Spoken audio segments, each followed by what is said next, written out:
ॐ देवी शैलपुत्र्यै नमः। वन्दे वाञ्छितलाभाय चन्द्रार्धकृतशेखरां वृषारूढां शूलधरां शैलपुत्रीं यशस्विनीं। या देवी सर्वभूतेषु मा शैलपुत्रीरूपेण संस्थिता। नमस्तस्यै नमस्तस्यै नमस्तस्यै नमो नमः।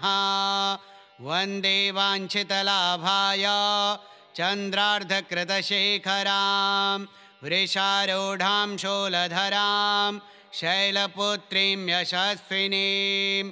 पूर्णेन्दुनिभां गौरी मूलाधारस्थितां प्रथमदुर्गात्रिनेत्रां पट्टाम्बरपरिधानां रत्नाकिरीटानामालङ्कारभूषिता।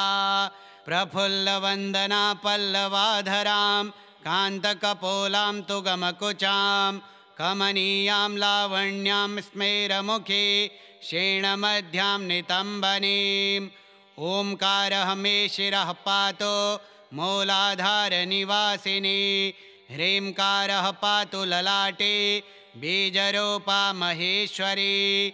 श्रींकार पातु वदने लावण्या महेश्वरी। हुंकार पातु हृदयं तारिणी शक्तिस्वघृता। फड्कार पातु सर्वाङ्गे सर्वसिद्धिफलप्रदा। प्रथमदुर्गा त्वं हि भवसागरः तारिणीं धनैश्वर्यदायिनी शैलपुत्री प्रणमाम्यहम्। त्रिलोकजननी त्वं हि परमानन्दप्रदीयमान् सौभाग्यरोग्यदायिनी शैलपुत्री प्रणमाम्यहम्। चराचरेश्वरी त्वं हि महामोहविनाशिनीं मुक्तिभुक्तिदायिनीं शैलपुत्री प्रणमाम्यहम्। ॐ देवी शैलपुत्र्यै नमः। वन्दे वाञ्छितलाभाय चन्द्रार्धकृतशेखरां वृषारूढां शूलधरां शैलपुत्रीं यशस्विनीं। या देवी सर्वभूतेषु मा शैलपुत्रीरूपेण संस्थिता। नमस्तस्यै नमस्तस्यै नमस्तस्यै नमो नमः। वन्दे वाञ्छितलाभाय चन्द्रार्धकृतशेखरां वृषारूढां शूलधरां शैलपुत्रीं यशस्विनीं। पूर्णेन्दुनिभां गौरी मूलाधारस्थितां प्रथमदुर्गात्रिनेत्रां पट्टाम्बरपरिधानां रत्नाकिरीटानामालङ्कारभूषिता। प्रफुल्लवन्दना पल्लवाधरां कान्तकपोलां तु गमकुचां कमनीयां लावण्यां स्मेरमुखी क्षीणमध्यां नितम्बनीम्। ओंकारः मे शिरः पातु मूलाधारनिवासिनी। ह्रींकारः पातु ललाटे बीजरूपा महेश्वरी। श्रींकार पातु वदने लावण्या महेश्वरी। हुंकार पातु हृदयं तारिणी शक्तिस्वघृता। फड्कार पातु सर्वाङ्गे सर्वसिद्धिफलप्रदा। प्रथमदुर्गा त्वं हि भवसागरः तारिणीं धनैश्वर्यदायिनी शैलपुत्री प्रणमाम्यहम्। त्रिलोकजननी त्वं हि परमानन्दप्रदीयमान् सौभाग्यरोग्यदायिनी शैलपुत्री प्रणमाम्यहम्। चराचरेश्वरी त्वं हि महामोहविनाशिनीं मुक्तिभुक्तिदायिनीं शैलपुत्री प्रणमाम्यहम्। ॐ देवी शैलपुत्र्यै नमः।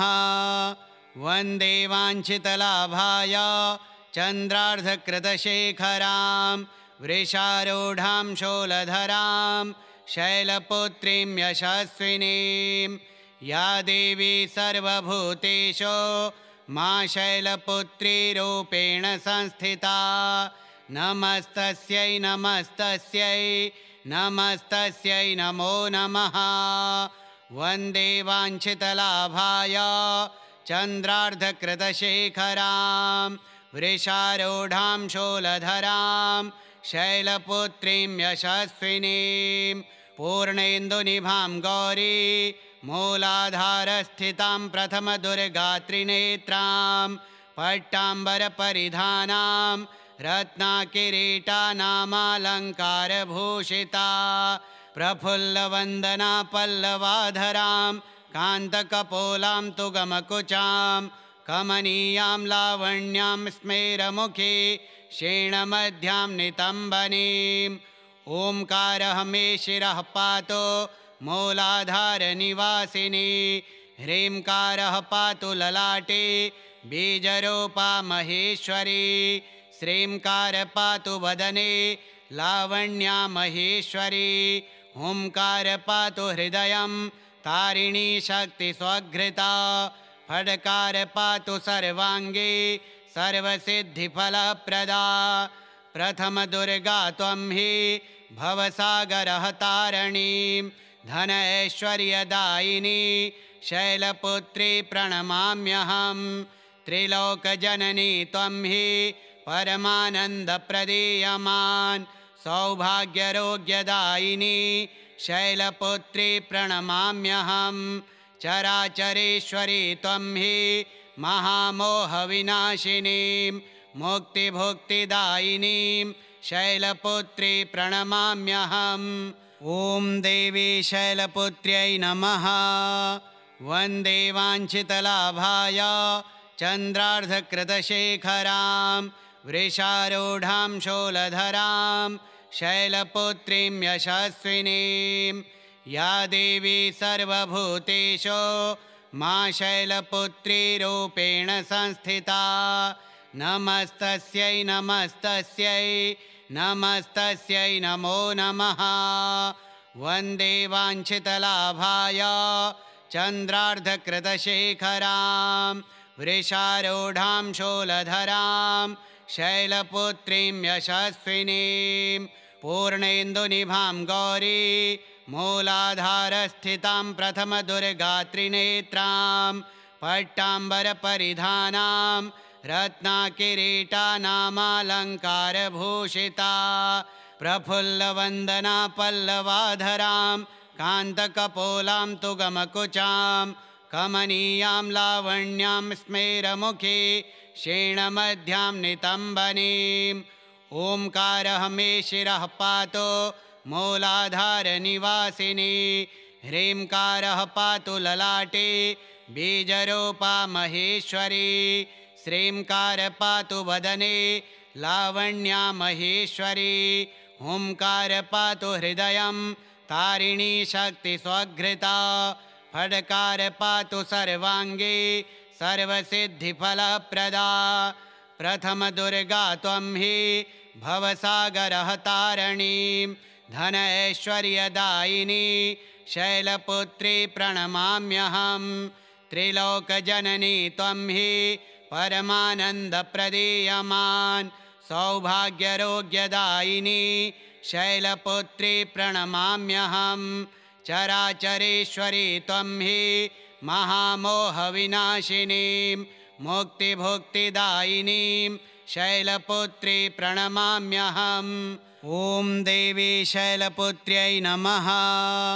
वन्दे वाञ्छितलाभाय चन्द्रार्धकृतशेखरां वृषारूढां शूलधरां शैलपुत्रीं यशस्विनीं या देवी सर्वभूतेषु मा शैलपुत्रीरूपेण संस्थिता नमस्तस्यै नमस्तस्यै नमस्तस्यै नमो नमः।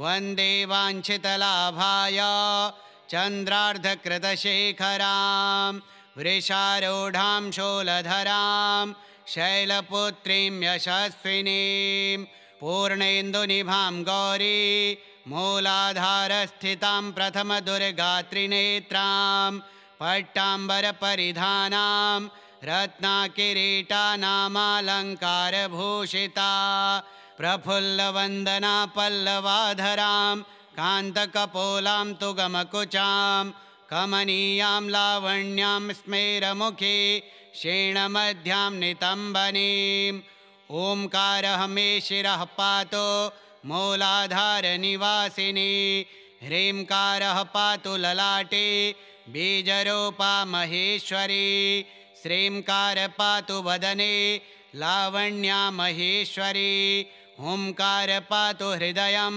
तारिणी शक्ति स्वघृता फड्कार पातु सर्वांगे सर्वसिद्धिफलप्रदा प्रथम दुर्गा त्वं हि भवसागरः तारिणीं धन ऐश्वर्यदायिनी शैलपुत्री प्रणमाम्यहं त्रिलोकजननी त्वं हि परमानन्दप्रदीयमान् सौभाग्यरोग्यदायिनी शैलपुत्री प्रणमाम्यहं चराचरेश्वरी त्वं हि महामोहविनाशिनीं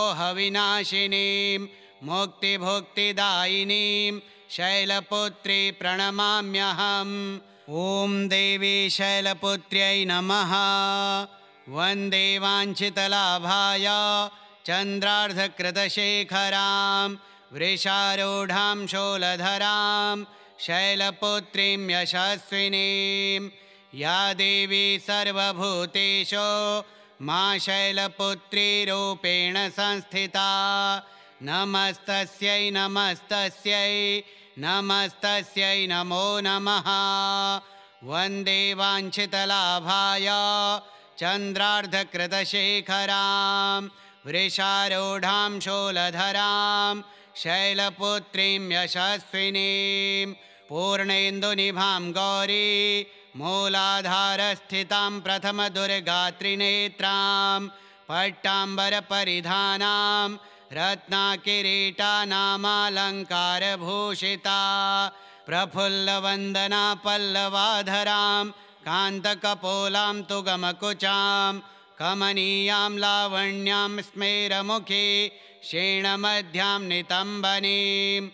ओंकारः मे शिरः पातु मूलाधारनिवासिनी ह्रींकारः पातु ललाटे बीजरूपा महेश्वरी श्रींकार पातु वदने लावण्या महेश्वरी हुंकार पातु हृदयं तारिणी शक्ति स्वघृता फड्कार पातु सर्वांगे सर्वसिद्धिफलप्रदा प्रथम दुर्गा त्वं हि भवसागरः तारिणीं धन ऐश्वर्यदायिनी शैलपुत्री प्रणमाम्यहं त्रिलोकजननी त्वं हि परमानन्दप्रदीयमान् सौभाग्यरोग्यदायिनी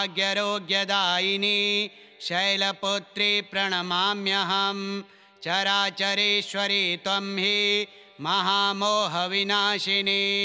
मुक्तिभुक्तिदायिनीं शैलपुत्री प्रणमाम्यहम् ॐ देवी शैलपुत्र्यै नमः वन्दे वाञ्छितलाभाय चन्द्रार्धकृतशेखरां वृषारूढां शूलधरां शैलपुत्रीं यशस्विनीं या देवी सर्वभूतेषु मा शैलपुत्रीरूपेण संस्थिता नमस्तस्यै नमस्तस्यै नमस्तस्यै नमो नमः वन्दे वाञ्छितलाभाय चन्द्रार्धकृतशेखरां वृषारूढां शूलधरां शैलपुत्रीं यशस्विनीं पूर्णेन्दुनिभां गौरी मूलाधारस्थितां प्रथमदुर्गात्रिनेत्रां पट्टाम्बरपरिधानां रत्नाकिरीटानामालङ्कारभूषिता प्रफुल्लवन्दना पल्लवाधरां कान्तकपोलां तुगमकुचां कमनीयां लावण्यां स्मेरमुखे क्षीणमध्यां नितम्बनीम् ओंकारः मे शिरः पातु मूलाधारनिवासिनी ह्रींकारः पातु ललाटे बीजरूपा महेश्वरी श्रींकार पातु वदने लावण्या महेश्वरी हुंकार पातु हृदयं तारिणी शक्ति स्वघृता फड्कार पातु सर्वांगे सर्वसिद्धिफलप्रदा प्रथमदुर्गा त्वं हि भवसागरः तारिणीं धन ऐश्वर्यदायिनी शैलपुत्री प्रणमाम्यहं त्रिलोकजननी त्वं हि परमानन्दप्रदीयमान् सौभाग्यरोग्यदायिनी शैलपुत्री प्रणमाम्यहं चराचरेश्वरी त्वं हि महामोहविनाशिनीं मुक्तिभुक्तिदायिनीं शैलपुत्री प्रणमाम्यहम् ॐ देवी शैलपुत्र्यै नमः। वन्दे वाञ्छितलाभाय चन्द्रार्धकृतशेखरां वृषारूढां शूलधरां शैलपुत्रीं यशस्विनीं या देवी सर्वभूतेषु मा शैलपुत्रीरूपेण संस्थिता नमस्तस्यै नमस्तस्यै नमस्तस्यै नमो नमः। वन्दे वाञ्छितलाभाय चन्द्रार्धकृतशेखरां वृषारूढां शूलधरां शैलपुत्रीं यशस्विनीं पूर्णेन्दुनिभां गौरी मूलाधारस्थितां प्रथमदुर्गात्रिनेत्रां पट्टाम्बरपरिधानां रत्नाकिरीटानामालङ्कारभूषिता प्रफुल्लवन्दना पल्लवाधरां कान्तकपोलां तु गमकुचां कमनीयां लावण्यां स्मेरमुखी क्षीणमध्यां नितम्बनीम् ओंकारः मे शिरः पातु मूलाधारनिवासिनी ह्रींकारः पातु ललाटे बीजरूपा महेश्वरी श्रींकार पातु वदने लावण्या महेश्वरी हुंकार पातु हृदयं तारिणी शक्ति स्वघृता फड्कार पातु सर्वांगे सर्वसिद्धिफलप्रदा प्रथमदुर्गा त्वं हि भवसागरः तारिणीं धन ऐश्वर्यदायिनी शैलपुत्री प्रणमाम्यहं त्रिलोकजननी त्वं हि परमानन्दप्रदीयमान् सौभाग्यरोग्यदायिनी शैलपुत्री प्रणमाम्यहं चराचरेश्वरी त्वं हि महामोहविनाशिनीं मुक्तिभुक्तिदायिनीं शैलपुत्री प्रणमाम्यहम् ॐ देवी शैलपुत्र्यै नमः। वन्दे वाञ्छितलाभाय चन्द्रार्धकृतशेखरां वृषारूढां शूलधरां शैलपुत्रीं यशस्विनीं या देवी सर्वभूतेषु मा शैलपुत्रीरूपेण संस्थिता नमस्तस्यै नमस्तस्यै नमस्तस्यै नमो नमः। वन्दे वाञ्छितलाभाय चन्द्रार्धकृतशेखरां वृषारूढां शूलधरां शैलपुत्रीं यशस्विनीं पूर्णेन्दुनिभां गौरी मूलाधारस्थितां प्रथमदुर्गात्रिनेत्रां पट्टाम्बरपरिधानां रत्नाकिरीटानामालङ्कारभूषिता प्रफुल्लवन्दना पल्लवाधरां कान्तकपोलां तु गमकुचां कमनीयां लावण्यां स्मेरमुखी क्षीणमध्यां नितम्बनीम् ओंकारः मे शिरः पातु मूलाधारनिवासिनी ह्रींकारः पातु ललाटे बीजरूपा महेश्वरी श्रींकार पातु वदने लावण्या महेश्वरी हुंकार पातु हृदयं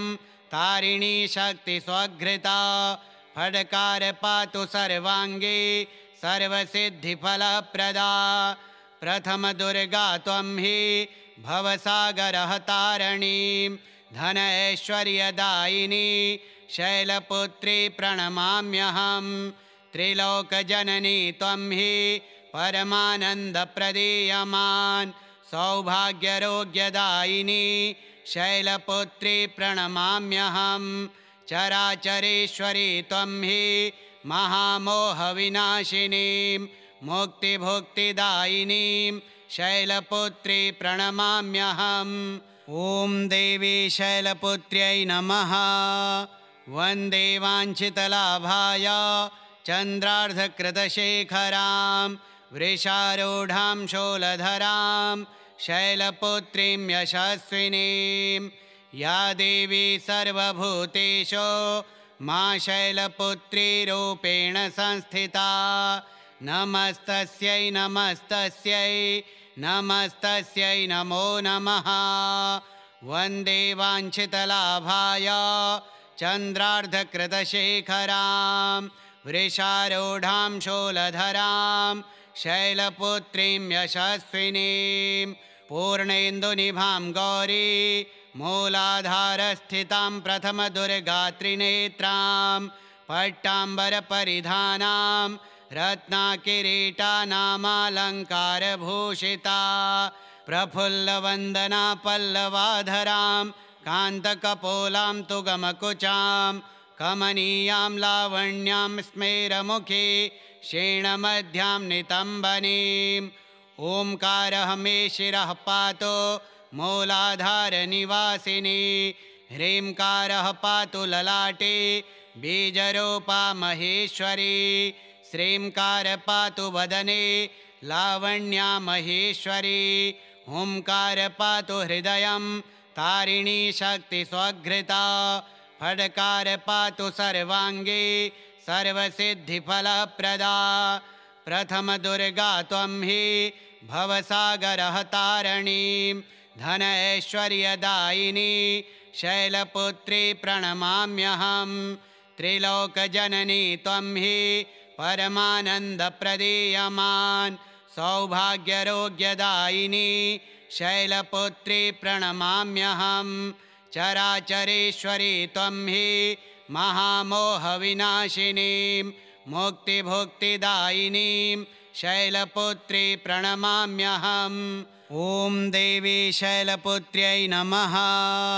वन्दे वाञ्छितलाभाय चन्द्रार्धकृतशेखरां वृषारूढां शूलधरां शैलपुत्रीं यशस्विनीं। या देवी सर्वभूतेषु मा शैलपुत्रीरूपेण संस्थिता। नमस्तस्यै नमस्तस्यै नमस्तस्यै नमो नमः। वन्दे वाञ्छितलाभाय चन्द्रार्धकृतशेखरां वृषारूढां शूलधरां शैलपुत्रीं यशस्विनीं। पूर्णेन्दुनिभां गौरी मूलाधारस्थितां प्रथमदुर्गात्रिनेत्रां पट्टाम्बरपरिधानां रत्नाकिरीटानामालङ्कारभूषिता। प्रफुल्लवन्दना पल्लवाधरां कान्तकपोलां तु गमकुचां कमनीयां लावण्यां स्मेरमुखी क्षीणमध्यां नितम्बनीम्। ओंकारः मे शिरः पातु मूलाधारनिवासिनी। ह्रींकारः पातु ललाटे बीजरूपा महेश्वरी। श्रींकार पातु वदने लावण्या महेश्वरी। हुंकार पातु हृदयं तारिणी शक्तिस्वघृता।